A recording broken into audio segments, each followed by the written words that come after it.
Kahapon mga kasari ay nagluto ako ng sopas dahil grabe napakasarap ng sopas dahil nga merong bagyo. At bali nga pala ang sopas ko ay meron siyang atay ng manok. O diba? Kakaiba. At bali nga pala ito pala yung mga sangkap ko. Syempre hindi mawawala dyan ang sibuyas bawang, gatas, mga gulay, carrots at repolyo, hotdog, tapos yun nga palang chicken ay akin na nga pinakuluan. Tapos yung pinagkuluan niya siya kung isasabaw mamaya sa sopas. At ayan, start na nga pala tayong magluto ng sopas. At bali nga pala, imbis na mantika yung ginamit ko ay margarine or star margarine yung aking ginamit para sa aking sopas para mas masarap. At ang malagay ko na nga pala star margarine, so next ko naman nilagay ang sibuyas at bawang at ginisa-gisa ko lang yan. Syempre, hinalu-halo ko lang. At syempre, next ko naman nilagay ay yung pinakuluan ko na nga na manok. Kapag gumagawa talaga ako ng sopas, mas gusto ko talaga yung pinapakuluan yung manok dahil yung pinagpakuluan nun ay siya kung isasabaw sa aking sopas para mas malasa. Kaya ang next ko naman nilagay syempre ang atay ng manok. At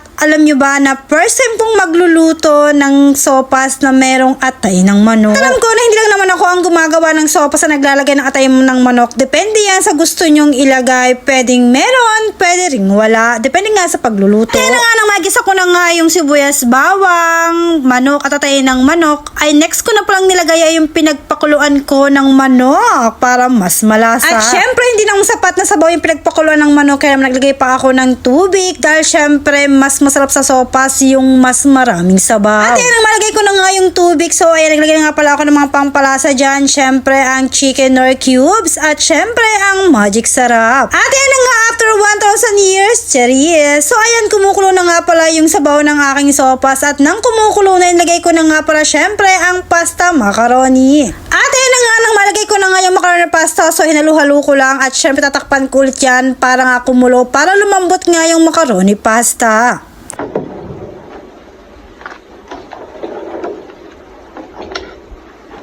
At ayan na nga, after 1,000 years ulit, charinga. So eto na, kumukulo na at naglagay na nga pala ko syempre ng Alaska iba. At dahil nga masasarap sa sopas yung magatas, kaya naman medyo marami-rami akong Alaska ibap na nilagay. Syempre, minsan ka lang gumawa ng sopas, kaya naman talagang sarapan mo na. Ganon. Nang malagay ko na nga yung mga gatas, syempre hinalu-halo ko ulit para naman talagang mas mag-mix talaga yung gatas dun sa aking sopas. At nang matapos kong halu-haluin, so ayan, nalagay ko naman syempre ang hotdog at talaga namang hindi nawawala yan sa sopas, ang hotdog. At pagkatapos ng malagay yung hotdog, syempre hinalu-halo ko na at next ko namang nilagay ay syempre ay ang mga gulay na carrots at repolyo. Ay grabe talaga naman na malapit nang maluto yung sopas ko, pero grabe yung tiyan ko ay talaga namang takam na takam na. O diba kung makikita ninyo yung sopas ko, napakaraming lahok at grabe, napakarami niyang sabaw dahil masasarap ang humigop ng sabaw ngayong may bagyo. Actually talagang marami akong niluto dahil talagang balak kong magbigay sa mga kapitbahay dahil syempre kapag may bagyo ay talaga namang masarap ng humigop ng mainit na sabaw. So ito na nga pala ang aking sopas. Luto na!